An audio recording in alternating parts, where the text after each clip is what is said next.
Alors, mesdames et messieurs, let me introduce you, Mr. Felix Barrett. So, I was wondering, when you were young, what brought you to drama school? My parents indoctrinated me from a very young age, and it was always, I was exposed to all manner of theatrical delicacies. I remember my dad tried to take me to see the Rocky Horror Show when I was 9 years old. And that blew my mind because just the fact we were going to a theatre and everyone was in costume. So I was already seeing what I knew as the construct of theatre to be collapsing around me. Wow, yeah. And Dad being Dad, had got us tickets on the front row. So we walked in and I was just terrified that I didn't know where the show began or ended. Yeah. We sat down there and then the curtains opened and everyone was heckling each other. And then as we, the three sort of sensible people in the front, the only people who really shouldn't have been there, the cast started heckling us. And it was terrible. I think I might have cried. And we lasted 10 minutes and then Dad had to evacuate. Whoa. And it was kind of traumatic. The worst bit was that in the speed of us getting out, because I'd left my coat there, and I remember Dad going back to go and get it, and the whole theatre went, "Roar!" And you heard everybody laughing at him. I thought, this is a disaster. And then a couple of years later, I realized, oh my gosh, that was actually sort of raw, naked theatricality at its most dangerous. Yeah. And probably that put me on the road to this. And drama school, so yeah. How come you didn't end up as an actor? Oh my gosh, did you choose to be a stage director? Yeah, I would be a disaster. I mean, I have respect due to performers and people who can have the presence and grounding. But I think I always wanted just to make shows. In fact, I think I always wanted to be a film director. I had a brilliant teacher at school who said, before you go and do that, why don't you get a proper degree and learn about some proper approach to working with performers? And sort of packed me off. And I think I always assumed it would be a stopgap. It's interesting because you wanted to be a filmmaker. I think I always saw theatre, in fact I still do. I was just in New York yesterday talking to some performers and explaining how it's almost a film vernacular that we use. Yeah. It's all about close-ups, it's all about the wide shot, it's all about the audience being the camera. It's the sort of fluidity that you get from a Steadicam is what we're trying to engender in our crowd. Yeah, I never got to actually do it for real. But I think you do it with Sleep No More. That's the feeling I had, you know, like I was like in the awakening dream, but I was in the movie, actually. I was part of it. Yeah, it's a movie because the amount of details, cinematic details in your show are astonishing. Yeah, that's the desire, is that it feels so sort of vital and vibrant, and we make everything touch real because we want nothing to wake an audience from the dream. So that's great if it has that quality. Like, for example, we saw a few images of that. One empty chair, is, for me, a symbol. Yeah. But if you have, like, 20 empty chairs, it tells you a story. Yeah. And how do you see that? How do you work with objects? How do you write, like, a play, for example? Do you go, like, is it narrative-driven, character-driven? So I suppose that actually goes back to university. So what was brilliant was I was doing a drama degree, but realised I got so annoyed with the conventions of theatre that there was just, the relationship felt wrong. And the audience felt disempowered when actually they're the ones who are paying the money, and they're the ones who should be the focus of everything. And it was all about ways of destabilising the audience. I'd seen some work by Robert Wilson and sort of seen installations of empty, naked space as narrative source. And I thought, oh my gosh, if an empty room can be this charged with narrative, when actually it's just about the steaming coffee, it's the cigarette that's still burning, it's the threat of what's about to happen or that incident you've just missed. How do you trigger that? At university, I was able to sort of I built my own module in sort of installation as narrative, and to ask those same questions. What happens when you put a single chair? What does 20 chairs do? What does the torn photograph do? What happens when you just leave the cracks in the room? Exactly. How can you remove narrative from a space? And I think we're still asking those questions. It's the basis of the work at Punchdrunk, right? Yeah, because I think the tricky thing is, with our mask shows, you've got a huge space with 100 rooms and an amazing cast of, say, 30, but the averages mean that there's always going to be more empty space than not. So how can you heighten that? How can you charge it with something which means that it's as electric and as dangerous as a space with a live performer? And how do you build your team through the years? Do you work with people in film or more in theater? Or weirdly, I think the team chooses the work. It's been amazing how we've absorbed brilliant people along the way. What's interesting is that everyone is not specifically theatrical, so I'm brilliant theatre makers, but I think everyone's sort of more of they can turn their hand to anything. And it's that sort of cross-section of skills and the belief that you can be truly multidiscipline. I mean, obviously, first and foremost, we're a theatre company, but it's almost people we've bumped into along the way that have just who understand what the work feels like, because that's the driving force behind it. If they can actually, if they connect with it, then they end up helping to make it. That's the way it's been.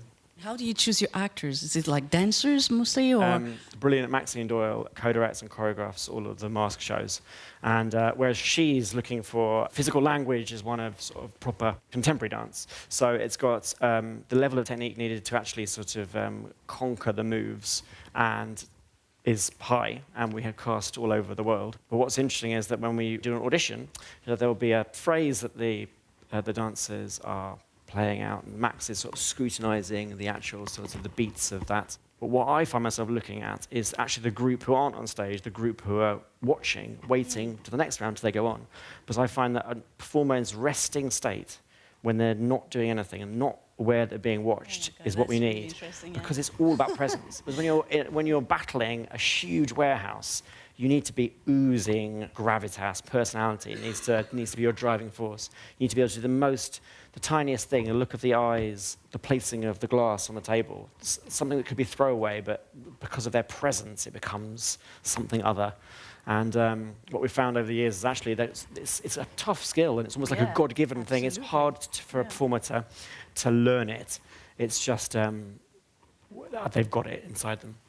Well, that makes a signature in your company, I think, like the way people play, the way people act, actually, and the quality of the touch as well. I mean, I know that you're really caring about how people touch the audience, and can you tell us a little bit about? I think so much of the work is about the tactile, and it's about sort of the whole philosophy behind it is that rather than audience being passive, a bit like this, so apologies to... oh, hi, there's people there, sorry. We'll have to get you all up and moving. And so when you're sat passively, you're only using about a quarter of your brain activity, because your body is still and you're just processing it cerebrally. And I think what I wanted to do was to empower the audience and put them at the heart of the action, so that literally they feel like they are the epicenter and that everything's revolving around them. But also wanted to switch on that dormant part of the brain. And so by doing that, I mean, a way of doing it, the way that we use is to actually stand them up, make them physically active, so their bodies are present, so they're actually, the rest of their blood is like flowing through their body, and they're making decisions. So they have to choose: do I follow this performer? Will I go down these stairs? Will I walk up into this attic? So they're owning the decisions they make, and then therefore that's switched on a good another half of the brain, because they're in control of their own evening. But then the last bit, and the bit I think is most vital, is about the touch. It's about the tactile. It's about those moments of connection that you would never normally get with a stranger, a performer. You might have them with a loved one or a family member.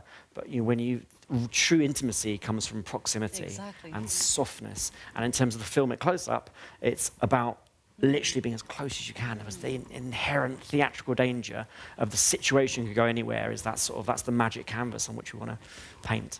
So touch is huge. And so going back to the performers with presence, they also have such a sensitivity and a sort of generosity of spirit. They know when to, because largely they're dancers, or even if they're actors, they can move and they're totally in control of their body. They know when they can fold in. Through concept improvisation, they know how to always support another dancer, and then they just translate that to the audience. Even though there are moments of connection, and sometimes it can be quite rough, it's always done with a generosity of spirit. And I think one of the reasons our companies are so brilliant is because they're without ego. They understand that the work is for the audience, so it's never about them or like their amazing performance that evening. It has to be about the people who've paid the tickets. Where does the name Punchdrunk come from? So that was back at university, where I just done my finals which was Wojciech with Audience in Masks. And I thought that was it, and I thought it was just an experiment. And then one of my friends said, "Wow, you should do that again." And I said, "Well, why don't we just form a company and we'll do some work?" I was like, "We'll have to have a name." So it happened in about 5 seconds. I was like, so what should we call it? I said, "Well, what's that sensation when you've been punched in the face and you're reeling and you're seeing stars and everything's that hazy, dreamy quality for a second?" And they said, "Oh, that's being punch-drunk." And that was it. Yeah. So it's like, I would love to say it's more like pre-medic, you know. Yeah, it was interesting. Yeah. It's amazing because back in the 90s, like I founded my own company. Our goal was to break the fourth wall and explore exactly immersive projects and stuff like that. And I remember seeing La Forza Bruta here in 2000, I think, early 2000, at the festival Transamérique. And I was like, blown away, you know. It's like, oh, this is exactly what I want to do. That's exactly the kind of show I want to do. Yeah. So how do you explain that synchronicity of thinking, you know, because we're in the same research a little bit. I think, I mean, actually for me it was, did you ever see De La Garda, which was the one before Phi Production? I mean, oh my gosh, maybe I've suddenly realised, maybe my whole life was because of traumatic experiences with my parents. But I went to see De La Garda with my mum, and there was a moment, it was just in the air. There was, in London at that time, in the 90s, it was the show to go and see. It was impossible to get a ticket.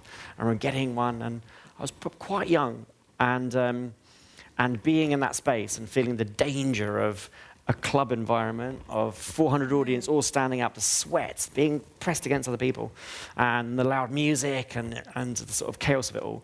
But the one bit which actually brought it home, that there was something different in the air, was when there was one of the performers looked up at me, and this beautiful sort of Argentinian woman, and she was chewing some gum, and she sought me out, this sort of 15-year-old boy, and then she got her chewing gum and she stretched like this. I was like, oh my gosh, what is she going to do with that? And I could feel the heat of the eyes of the rest of the audience. And I could feel the heat of the eyes of my mum. and she put it in my mouth. I was like, okay, so I hate performing. Everyone's watching me. Also, I don't want to be the weak one. I can see where this is going. I don't want to, like, back down. So I thought, all right, Lady and the Tramp, here we go. So we started chewing. Oh, my God. And I was thinking, my mum is behind me. And to this day, I really regret that we got this far and I broke away. But it kind of proved the point and cemented that, oh, my gosh, that was everything that we try and do now, where it's rather than saying, hey, last night I went to this show, it's like, oh my gosh, last night this crazy thing happened. And I think that's what's shifted over the past 20 years, that almost the live has become the event, and everyone's craving for those moments where you feel alive and you feel like time stands still and you're truly living. And I think that maybe that's where, even though we're across the water, it's the something in the air. So now I can understand why, you know, in Sleep No More, I do understand now, like the background of that sensibility. And I think it's interesting when you're having interactions that are sort of dangerous because it's happening out of context.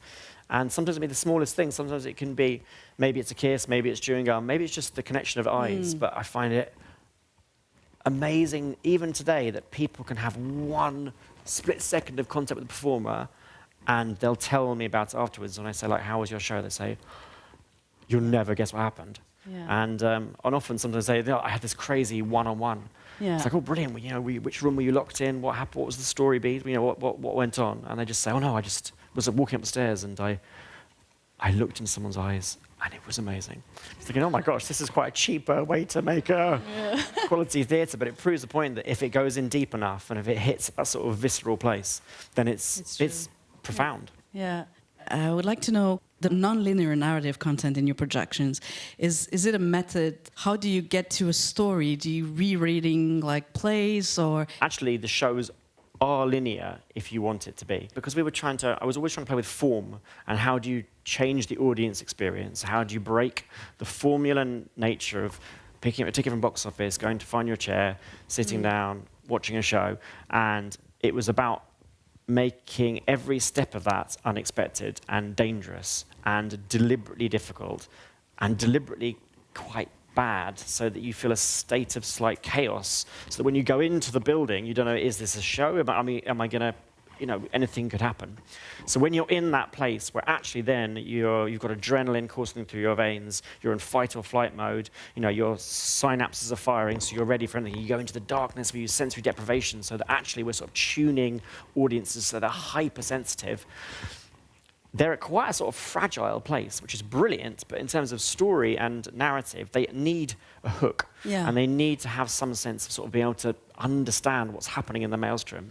So we've always used classic texts, which gives you a solid narrative backbone, and it gives audience, if they want something to hang on to, it gives them a base to jump off. So the way within the mask shows, the way it works is that there is the main narrative, but all subsidiary characters are there as well, and the whole play, it's happening in real time. So the whole play is there with all the characters, but it's happening simultaneously at different places around the space, which means that it's impossible to see the whole thing. So that whilst the Macbeths are plotting the death of Duncan, the witches are elsewhere. So what's wonderful about that is that if you want the linear experience, you follow Macbeth and you get his entire descent. But you can also then, we have to unpack and sort of deconstruct the text. So peripheral characters, like the witches, or even more the porter, who has 2 tiny scenes in the Shakespeare, need to have as much content as everyone else, because there's no green room, there's no backstage, there's no respite from the audience.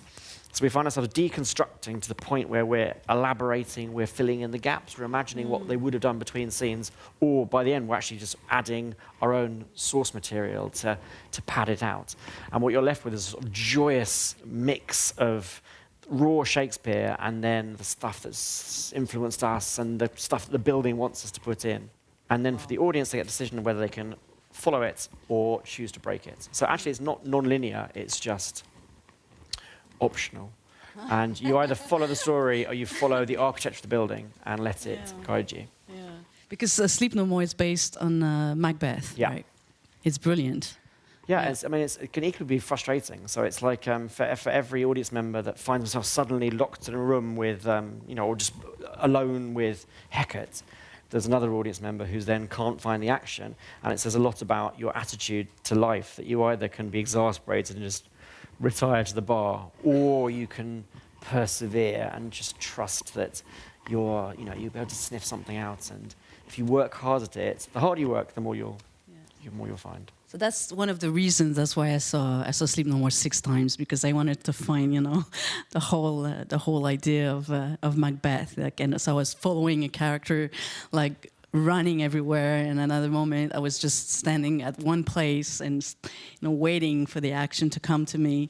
And it's really interesting because you can see it in so many different ways. Yeah. And you just go to the details and just check the notebooks and everything. Yeah. So it's really, really, really interesting. Yeah. And the choreography are stunning, really. Yeah. Max is incredible and the performers are brilliant. I think it's we're just trying to build something that whatever you're coming on that evening, whether you're a scholar of Shakespeare or whether you're just a kid who likes to go to the movies or whether you actually just want to go and have a great cocktail and watch a brilliant band, like whatever you want to do, there's no wrong way to do it. It's just about the individual audience member at that given time indulging themselves. Like, when do we ever get to be a little bit selfish theatrically? Yeah. And you have like something afterwards, like after the show, you can go up there. There's a restaurant, there's a bar, there's a rooftop. It never ends. And I saw that Jack Johnson was playing tonight. Yeah. And so you have multiply like activities around the show. Yeah. And that makes it really eventful. Yeah, I think we're just trying to like theatricalize more and more of people's lives. So actually, the sort of the thrill and exhilaration that comes from being inside a show, why can't that happen when we have dinner or when we go out and watch a band or even when we sleep or we get up for coffee? Like, we're starting to sort of ask questions about the theatricality out there in the real world. Yes, that's your new show is about that, right? In London. Yeah, so the new show in London is it's a test. It's an experiment. It's increasingly we've been sort of getting what you're saying about like going to the restaurants afterwards. It's that the magic hour between real and fictional when an audience don't quite know whether it's the show or not. And as we're always trying to put our audience in a space that's dangerous, if they understand the rules, they relax, they switch off, it doesn't work as well. And for now, because audiences know about it, we need to find new ways to sort of to pull them away from their comfort zone. So we're looking at how you can layer a sort of veneer of narrative and theatre across their everyday lives. You know, what happens? Can a show be stretched? What's the sort of, if Sleep No More is a movie, what's the sort of 5-season TV show? What's long-form, durational, experiential work? And we don't know the answers. That's why we're doing this test. But but it has to take place out there, and it's probably on your phone. It's probably the streets you're used to walking every day, and you probably become the lead character within it. Wow. That's what we've got to so far. So we're doing a 6-hour show across the streets of London. Many. It's outdoors. It's a lot of walking. Who knows how the audience will take it? It's very, very different to Sleep No More, but that's the wonder. Yeah. And how did you ended up in New York, for example? Because you first did Sleep No More in London. Yeah. And then how did you discover the Kittrick Hotel? Or? So we did Sleep No More in London for 2 weeks only. It was amazing that on the last night, 100 people showed up to see it. We were like, this is crazy. And that was in 2003. And then we had multiple producers from the States trying to help us get over. And we saw a plethora of spaces, Harlem, Brooklyn, I mean, all over the shop, until we finally landed with our current producers. I think it was maybe building number 7. In fact, we'd almost designed the space into an incredible warehouse in Sunset Park in Brooklyn. We were about to press go, and they said, wait a second, I know you want a space that feels dangerous. It is in Chelsea, but it's the sort of, when we made it, the street was desolate. Wow. There was a sort of a pizzeria that was on its knees, and everything else was derelict. And the producer actually, remember, walked me around the wrong way, so I thought that it was a sort of half-hour trek into the Badlands to get there. I was like, great, we'll take it. It was an amazing space. It had been closed it was an old nightclub, and it had been closed for a few years, because it had been the Bed Club in the 90s. Apparently it was in Sex and the City. Kind of strange concept where you go onto the roof and you get into bed, tuck yourself up, and someone will bring you a cocktail. Not particularly glamorous, but it was meant to be. It was a thing. And there'd been an incident. There'd been a scuffle one night, and it was on the 6th floor. There'd been a tussle with the bouncer, and the bouncer had pushed this customer who was drunk and aggro. The elevator doors had opened, and the lift wasn't there. And so they'd fallen down the shaft. God. Yeah, it's a terrible tragedy. And that night they closed the building because he died. And we were the ones to cut the police tape and move in again. So it feels strange doing the Scottish play with all the baggage there, and the building that's... Oh my God. And actually, when we were making the show, there was something weird going on. There was a door that we couldn't keep closed. And in the show reports for the first 4 months, we got to the point where we'd position someone guarding it the whole time. And when they'd have that 15 seconds where they'd swatch people, it would be open. And now it's drilled shut in 12 places. So it felt like it was the perfect space for a tale of witches and omens. Yeah. In New York, I presume you have like more tourists and like a large wide range of people. What's the difference between like London audience and New York? Wow. So a London audience is normally, I mean, this is sweeping generalizations. London's a sort of like slightly more timid and will be further away from the action. The first night we opened in New York, the whole point is in the world of the show, we're deliberately breaking the museum rules. So anything you see, you can touch. So if there's a drawer, you can open it. If there was a suit jacket, you can rifle through it. We thought, wow, I wonder if New Yorkers are going to go for this. Day one, where they ransacked the place. So there was total carnage. And we're like, right, let's regroup. And we've now, since day one, we've had 2 designers who are working tirelessly to remake things so that it can be torn apart the following night. So it was great to see that sort of that enthusiasm and that sort of the desperation to try and solve the riddle of it. And then actually now, since we opened in Shanghai, that was the trailer for, it's different again. And actually now, what's amazing there is that the audience, whereas New Yorkers bustle and want to like rip everything apart, our Shanghai audience want to get as close to the performers as physically possible.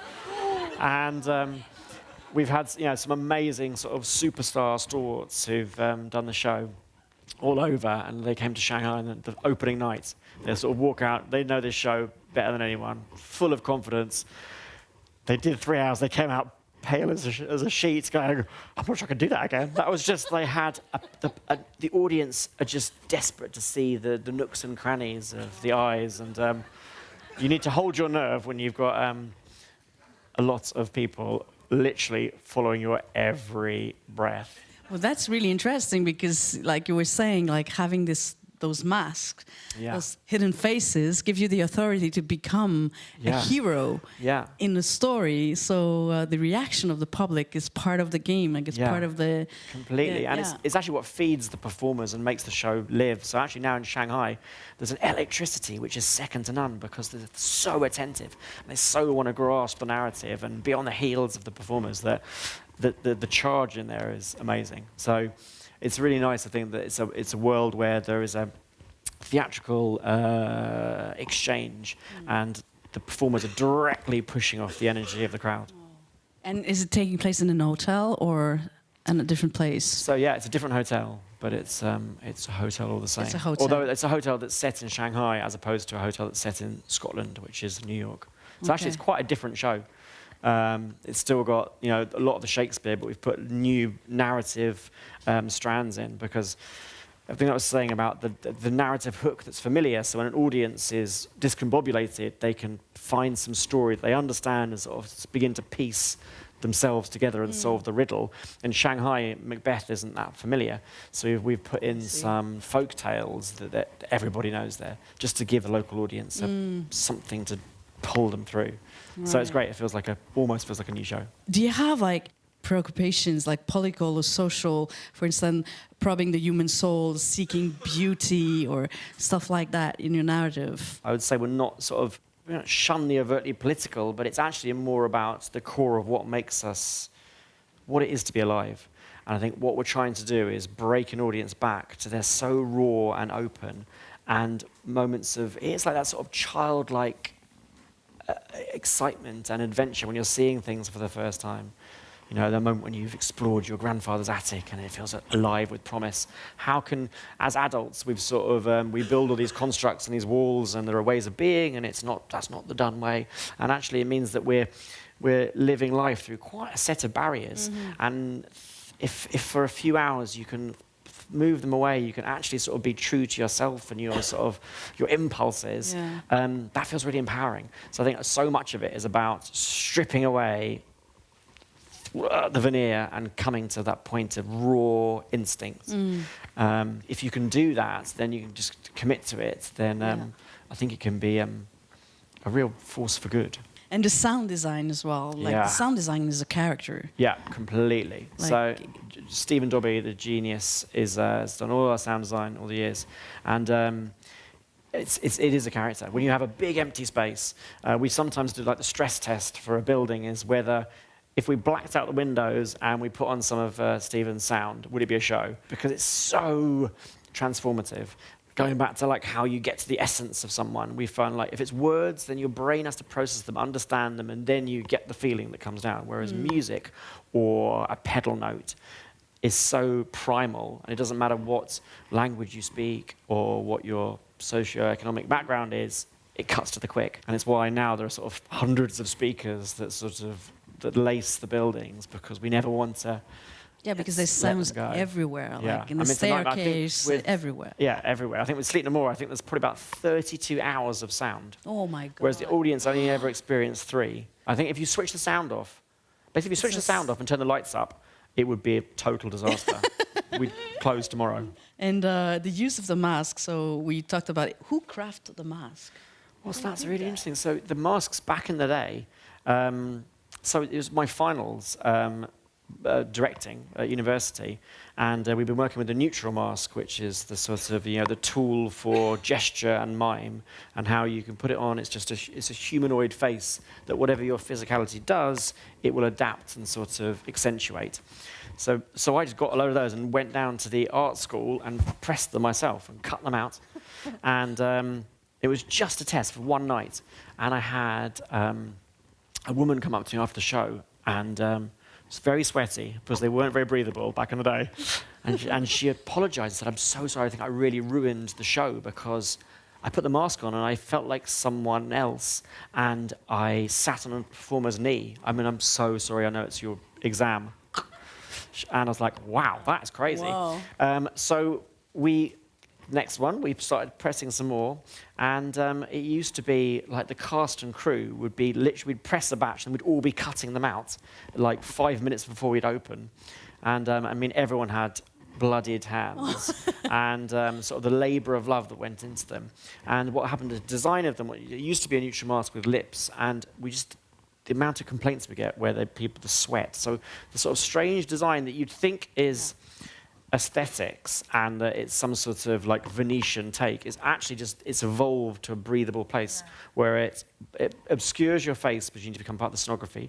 You become anonymous, you wear the glasses, and you can endure it for 3 hours. What I found brilliant as well is because everyone's wearing this, and then it's like a way of lighting the actors. Yeah.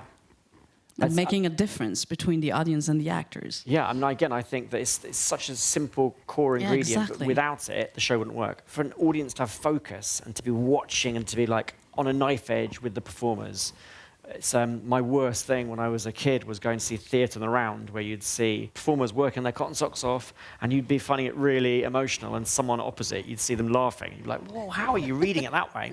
But then I now know that people interpret and respond to things in different ways, and but you just don't want to see it. So remove them from the picture and make an audience work for themselves. Free, yeah. And what's the next project? Like now you're working on a VR project, and you worked with your associate director for that. Yes, the brilliant Hector Harkness, who started off as an actor with us, and he's actually one of the few actors that, mainly it's dancers, but there are a couple of sort of very special treats in the mix who are people who are actor trained but have got such awareness of their physicality, they sort of blended in. And he then segued from that into directing, became an associate director, and now he's made this. So I think, actors, if you want to join us on stage. So let's talk about VR now. Yeah, it's totally another experiment for us, actually. There's a lot of experimentation going on. Yeah, that's good. It's healthy. Definitely in a wide variety of forms. And VR, of course, I think there's some kind of natural crossover with our work that's gone before. So yeah, this was our first dip of a toe into the VR pond. I think we kind of set out with this one I can't actually say anything about it, basically. No, it's true, because if we say something, then there's no fun. It's hard to talk about it, I've seen, a lot of astonishing 360 experiences that are kind of epic, and, you're on a mountaintop, you're flying through the air, and I think we were really interested in starting off with making something very, very personal, which is certainly where there's some crossover with our work in the kind of one-on-one experiences that we've made. And so it was kind of to flip everything VR-wise and make something where you really feel like you have a human connection. You have the chewing gum it's like the perfect analogy, the chewing gum really, for this kind of connection with one-on-one with a performer. So yeah, that was our starting point for this VR piece, was just a really simple encounter with a human in filmic form. Yeah, for me, what really works in VR is the eye contact, like we were talking about. Like when one person is really looking at you and talking to you, it's so like weird, because it's like an awakening dreams, really. Because you cannot touch the person and you cannot see yourself, but you really have the feeling that this person is really talking to you. So that strange feeling is really powerful. Yeah, it's a super powerful thing. And again, it's kind of from the starting point of, if you're, as an audience member in Sleep No More, if you're drawn into one of the one-on-one moments there, that's when you lose the mask. It's where this kind of, well, it's not a fourth wall, is it, the mask gives you, but that kind of anonymity, that voyeurism that you've kind of settled into is flipped within those one-on-one moments, because you're, in some ways, it's because you're almost, you're revealed. Yeah. Like you can hide behind your mask. Doesn't matter what you're thinking. The performers don't know, and suddenly they gently peel it off, and then you're just two people locked in a room together, which is a dangerous situation because where's the power lie? Yeah. What's the contract there? Yeah. So we can recognize Punchdrunk. Like for me, the goggle like VR gear is like a mask. It's like the same mask, you know. Yeah. And the sound design is amazing, and everything. Like we can recognize like really the signature of Punchdrunk in VR. Yeah, it can certainly go in a lot of directions from the point of what the experiment downstairs. I think we're super interested in the possibilities of more interaction somehow. Whether that's to do with the kind of multiple choice, in the same way that you have, you know, if you're like dashing around a show in a warehouse and you can choose to follow Macbeth or Lady Macbeth, we're going to start experimenting with how we can kind of feed that into a VR experience, and so that there's a tree of possibilities rather than perhaps just a linear journey. I mean, it's just such a natural step, I suppose, for us, because I think if we were going to make a film, it's much easier to do the VR Sleep No More than Sleep No More the movie, because we'd have to completely reinvent it, whereas actually the camera replaces the audience, and there's a natural segue. And would you like to do another one? Would you like to pursue that? Yeah, absolutely. I think that's, I'm sure we will. Or the possibilities of kind of group interaction within a VR context is really exciting. Or you know, using the other participants as the performers in the scene, I think, is an exciting direction. A lot of experimentation to happen, yeah. But that's good. All we ever want to do is try and break new ground, and which is why we're constantly just trying to surprise ourselves and see what's possible. So how do you work like at Punchdrunk? You have brainstorms of ideas? So Hecky was in the original Sleep No More in 2003, so we've got such a shorthand that it's... No, I don't know. It's just like it's so organic, yeah. Which means it is difficult for some, you know, for new people to kind of navigate their way into it, I think. Yeah. There's definitely a shorthand. I mean, I think we certainly have a common vocabulary with the sources that we draw on. I mean, that's so often the start of a project, isn't it? Yeah. Is a really rich source. Yeah. And the first question we always ask is, would we want to go and see it? And what would we do? What would you expect is going to happen next? Because we need to think of ourselves as audience rather than makers. And then more often than not, we'll think about it and go, well, let's do the opposite of that. So we surprise ourselves, because it's all about pulling the rug from underneath the feet. So it's a nice way to build, making shows that we would want to go and see. Yeah. You really care about the audience, and I really appreciate that. I mean, it's the core of your work. Also, I think, and in relation to the VR piece that we have downstairs, I think we care about an audience in that we don't want to expose them, or, you know, people have a terrible fear of interactive theatre, because it's like that's when you're pulled up on a stage and you get a custard pie in your face. And I think there's a similar thing that goes on with VR, like a kind of marketing trick for VR at the moment is, you know, adverts where it's people kind of gathered around someone in a headset laughing at them. We certainly didn't want to do it in this piece. We kind of take... The last thing is for them to feel exposed. And that's why it's exciting. Like, there's so much more ground to travel with VR. It's like, what happens when you've got 12 people in a room that are all in VR, but working together, part of a homogenous whole, but not intimidated by each other. And it's like, how do you get a group dynamic going? But we would never want them to feel like they were being duped. And sometimes the sort of gimmickry of new technologies is all for the schlock of it. It's always like back to the 50s B-movies, and it's like, how do you move forwards to sort of to the 60s and the indie filmmaking stage of narrative in future tech? I often hear that people from theater have more tools to do VR than conventional film director, because we're used to break, like, you know, have to do the mise en scène everywhere and use everything. What do you think about that? Do you think speaking for me, I know that the experience of working in those completely kind of holistic 360 environments in one of our mask shows then completely paid off when, you know, you're in a space with a tiny camera in the middle, and it has to all add up to a completely convincing world. And I think certainly, you know, working with the performer for the film as well, there was a kind of wonderful crossover for them from the live theatre world, because essentially you're just sort of throwing them into that room, and I get to go and have coffee while they do the scene because I can't be in the space. So our very specific experience in making those environments definitely helps in a 360. Have you ever worked for someone else, or you always work for Punchdrunk? I've done one show at the National Theatre on a stage, which was quite a crazy experience. It was for an audience who were sat in chairs, and I kind of loved it, and it was but yeah, so that's the only time, and I kind of, it was brilliant, and it's great for my training, and it was a thing of beauty, and we did have a live symphony orchestra on stage with the performers, so that at least it was all trying to push. But I think that we feel like that we've got there are so many questions that we're asking ourselves, and there's so much more road for us to travel. It feels like, particularly, with this is just like one tiny toe in the water of VR, and trying to work. Then how do you take the shows inside buildings and then scatter those 90 rooms across a city? What's the 6-month version of a show? I feel like there isn't the time to deviate from the quest, which is how does an audience become more deeply consumed by the world of the show? Well, that's a good ending, I think. What you just said. I hope it's the beginning.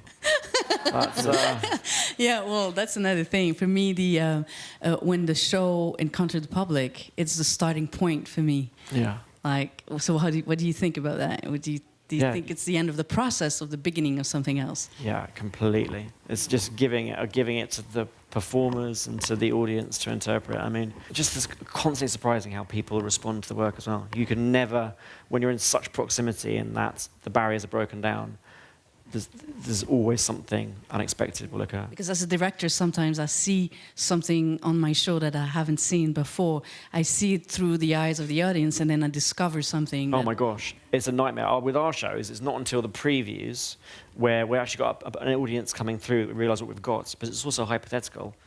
So then you suddenly have your first audience, and it's an absolute nightmare because you realise that everything you assume they're going to do, they don't, and then you have to rebuild. So yes, it's very true. More so for us than I think with anyone else. Sometimes I wish we could just be ready to go for that then when they're in for the first time. But actually, we need to see how people respond to it because that's when you can tune. And it's the same with this. Yeah, but I can't say why. Yeah. So annoying for you guys. Sorry.